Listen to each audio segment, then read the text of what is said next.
What is going on, guys? We should have Sheets joining us any moment.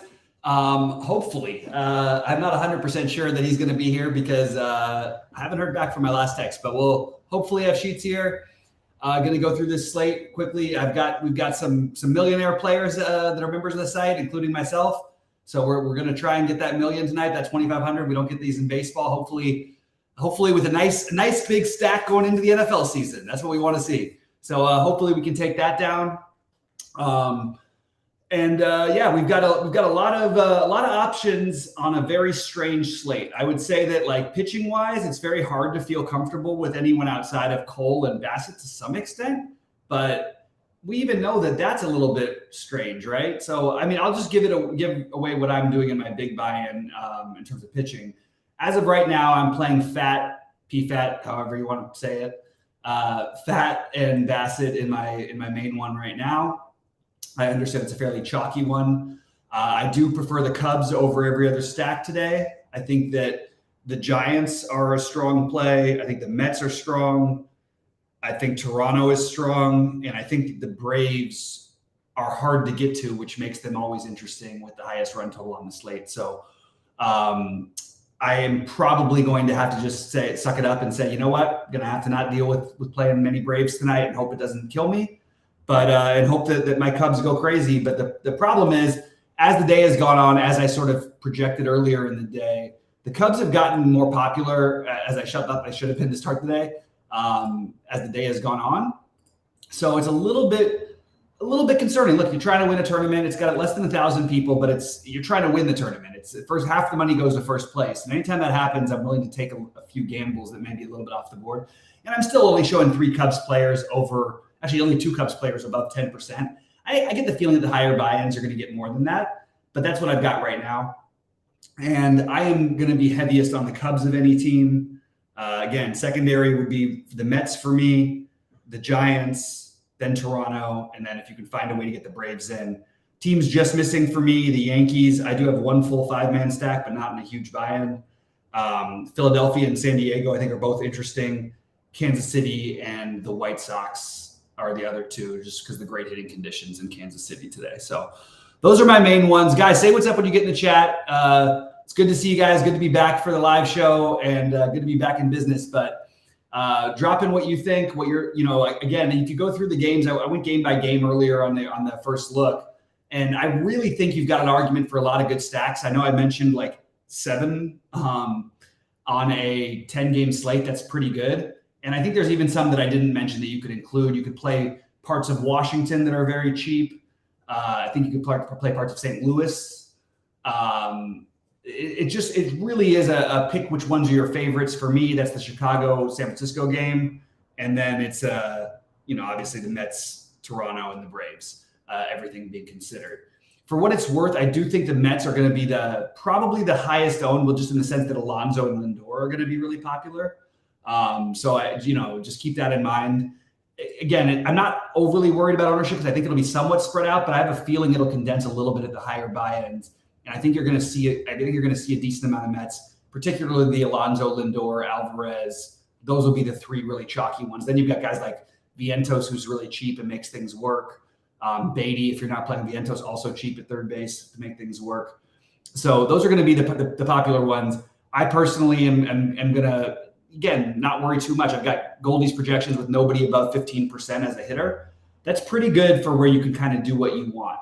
But I am using the Mets more for complementary pieces of a stack, and I'm using the Braves as complementary pieces, just not getting to any full stacks there.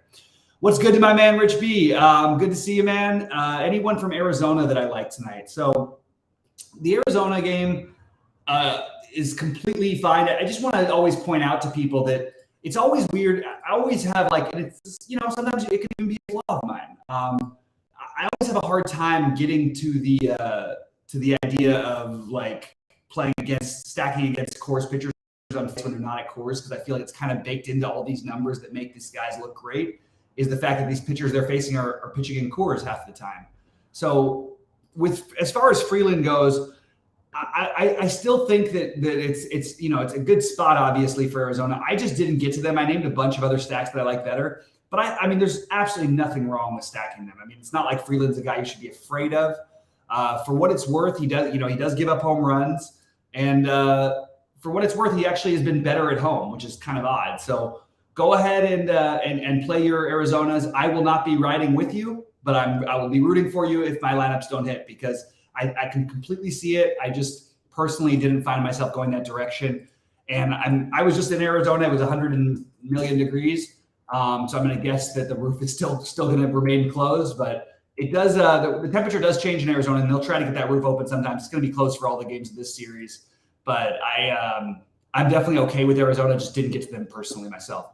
Thanks a lot, my man Sam. We do got to crush it tonight. Let's get it. Guys, drop in questions, drop in thoughts about stacks you like, maybe some things that I mentioned that you agree with, some things you don't agree with, whatever it is. Let's get to it. We'll spend the next 20 minutes talking about that before we get out of here.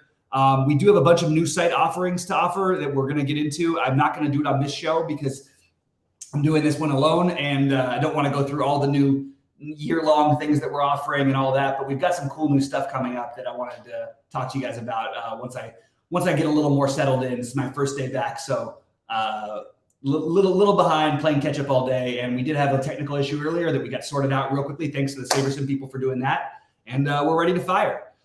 Is a dumpster? So here's Sam Stu's question: is a dumpster dive at pitcher a good strategy tonight? Well, I'll tell you what. Like, it depends on what you're stacking. If you want to play the Braves, you kind of have to do that.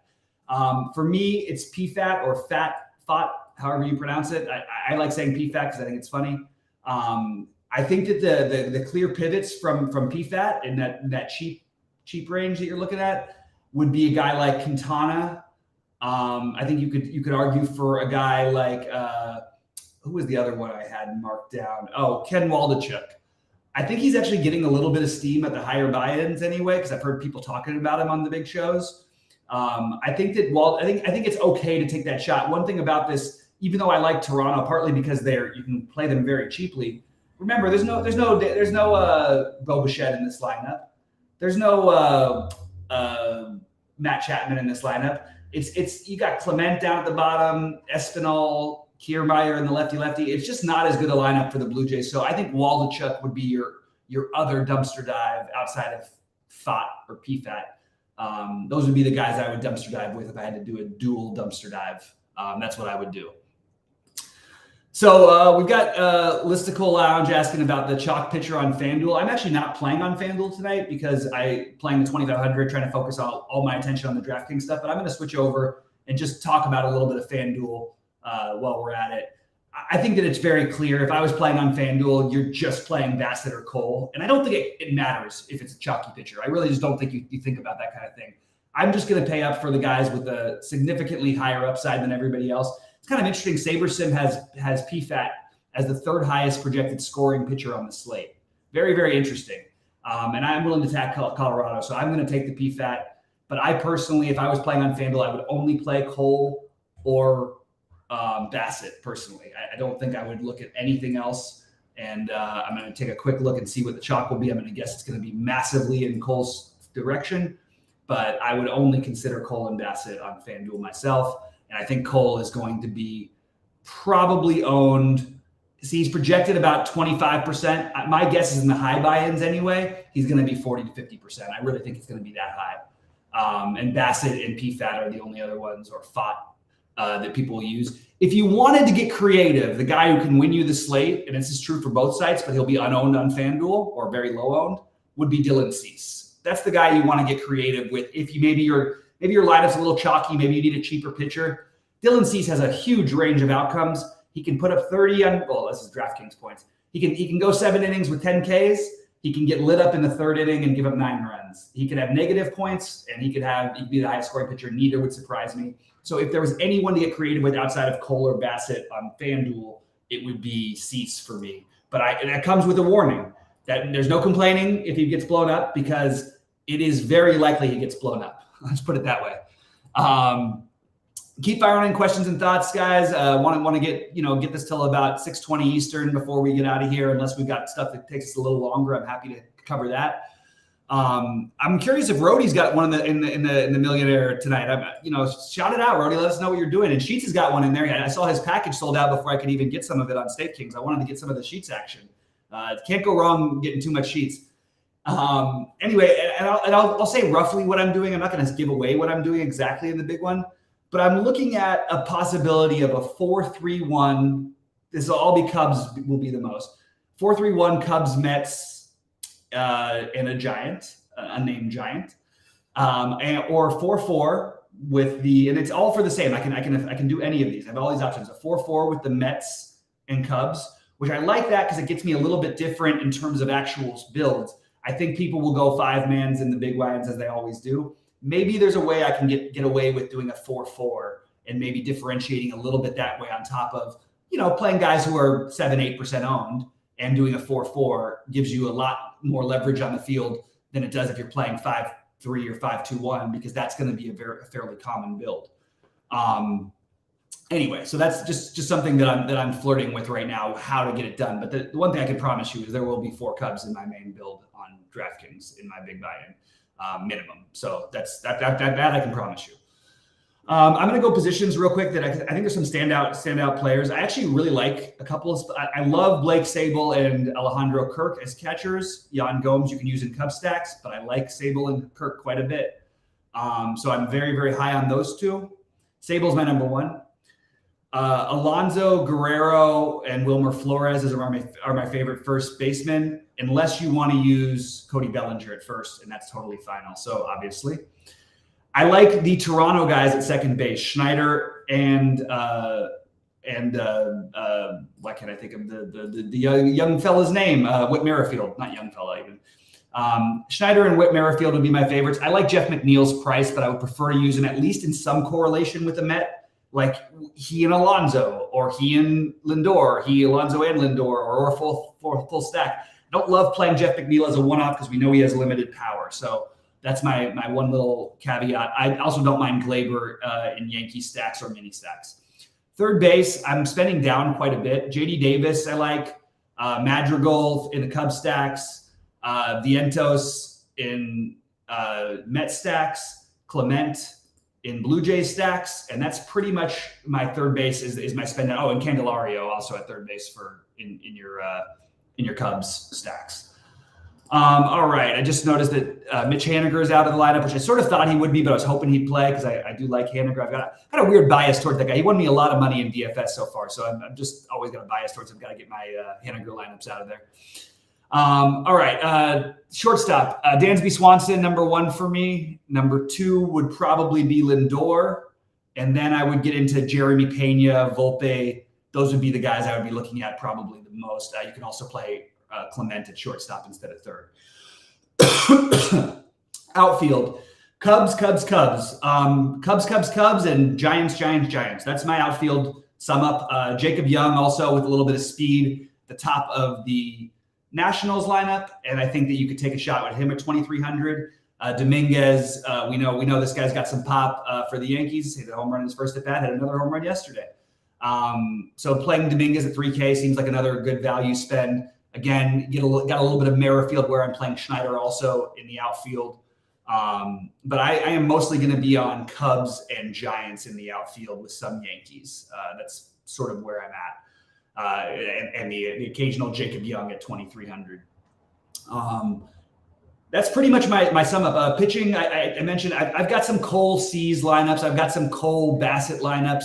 Kramer, Singer, Mikolas, I even have in a couple lineups just to get weird. Oh, he's my other really get weird spend down play is to play Mikolas against the Braves, which is so crazy and it can't work that it just might. No, I'm just kidding. It's just one of those get weird plays. Those are more of my cheap, trying to win the lottery type of tournaments. But the main ones are going to be for me priorities: Bassett, PFAT, Cole, and then I want to get into the wild cards of the Singers, the Seases. One Mikolas, and it's pretty much most of my pool. All right, let's see what we got here. Scott says, "Hey man, if you're spending down for a pitcher in this Cubs and White Sox game, would you rather go Singer or Cease?" That's a good question. My answer is so. Here's the thing. I like both these guys as in terms of real pitching talent. I think Singer gets to 20 points probably. I don't want to say more often, maybe a little more often than Cease. I think Cease has a higher ceiling. If he can just get one of these games and not give up a home run, if he can get one of these games and just stop walking everybody. He walks so many guys. And this is the kind of team that chases. So it feels like a good matchup for Cease. I feel like this is a spot where, man, if I was playing 2 in the big buy-ins, I think I would have Cease as a pitcher in one of mine. So I think I'm going to say Cease, but I expect better results, more medium results more often from Singer. And I expect the more upside to go Cease's direction. Doesn't mean Singer doesn't have upside, but I have basically an equal amount of, well, I have a little more Cease. But I think that if I was playing, I think I would play Cease a little bit over him, but it's pretty close. And unfortunately, it's not really spending that much down. That's the only thing that's a little bit annoying. Sam Destu, this is a question I can answer every day. I'm just going to say this every single day. The best player on the Braves is always Acuna. It's not even close. There's nobody to ever consider. There's never a guy who's a better play than Acuna, in my opinion. And Acuna is also still playing for the MVP, which adds extra, stolen base upside because he can still keep going. He's got a chance to steal 70 bases. What if he gets really hot and hits 10 more home runs, steals 10 more bases, ends up as a 40-70 guy? Can you believe that? Is that even we would never have thought that was going to happen in our lifetime. I didn't think it was possible, but certainly got a shot at it. So good for him. And shout out to my Dodgers for giving him the base and presenting it to him after the game for being the first 30-60 guy. Class act organization. I know it's my team, but I can still point out the good things when I see it. All right, fire on any more questions, any more thoughts, and we'll get there. It looks like Sheets is not going to show up today because he hasn't made it yet, so I think he'll be here tonight. We are going to go live at 11 Eastern time and sweat the 2,500, talk a little bit about tomorrow for a first look, and do all that stuff. So if you guys want to join us, hopefully somebody's got to sweat. Every time we do it, it seems like Scott McCarty's got to sweat. Scotty boy, you got to do well tonight, man. We want to have you to at least sweat if me and Sheets flame out, and even if we don't, we still want to sweat you as well. Sounds weird when I say it like that. Sounds like something I didn't mean to say. Let's put it that way.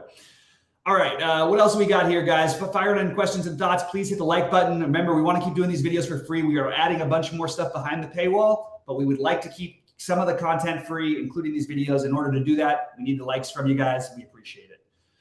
Scott's down for it, so that sounds good to me, buddy. Let's take care of some business tonight. Let's make some money. It's really nice. You know what I learned? You don't play DFS for a few days. You know what happens? You miss it. You end up looking forward to playing DFS. When you're doing it every day, every now and then I hit a little bit of a wall, sort of like when I used to play poker. You'd be at the World Series, it'd be great for the first couple of weeks. Then you're just like, you kind of burnt out on playing all the way and, getting, aces cracked by, queen jack off and the guy who tried to 7-bet you like pre-flop. At least the way I play, that's what always happened to me. Anyway, you just get tired, and it's nice I feel refreshed. I feel pumped about the NFL season. I've been doing a ton of research. I will be doing a bunch of shows. We're going to have every week for NFL. We're going to have a first look.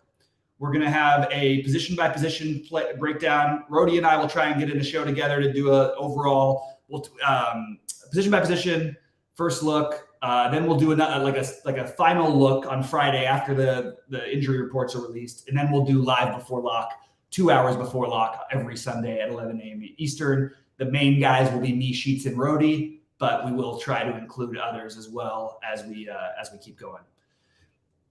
Triple J, no, I do not think Waldichuk is nuts on the DK at all. I actually am not playing much of him, but I don't think it's anything crazy about it. It's that kind of a slate. What I would say is I would be more likely to play Waldichuk with like a PFAT or thought or whatever. I would be more likely if I was double spending down to play the Braves or something, or to play the Braves with the expensive Cubs, something like that. That's the reason why you do that. So I would be completely open to it today because I don't love the pitching on this slate. And it's a little scary because I don't love the pitching, but I think there's two guys who could put up monster games in Nicole Bassett. And then I think the next guy who has the best chance to put up that monster number would be Cease. But look, he's all over the map. I don't really know what to do with it. I think that the right thing to do is to play him in some tournaments, be over the 12% or whatever that he's going to be owned. But I probably wouldn't want to be more than like double that. Maybe if I was in a little bit more of a gambling mood, I would be, but I think that's where I would be going. But no, to answer that question, Waldichuk is not nuts.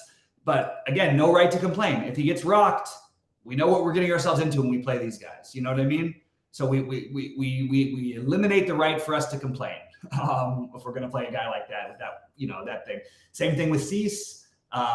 Same thing basically with everybody on this slate, with the exception of Cole and Bassett. I think we should expect a good game from Cole and Bassett.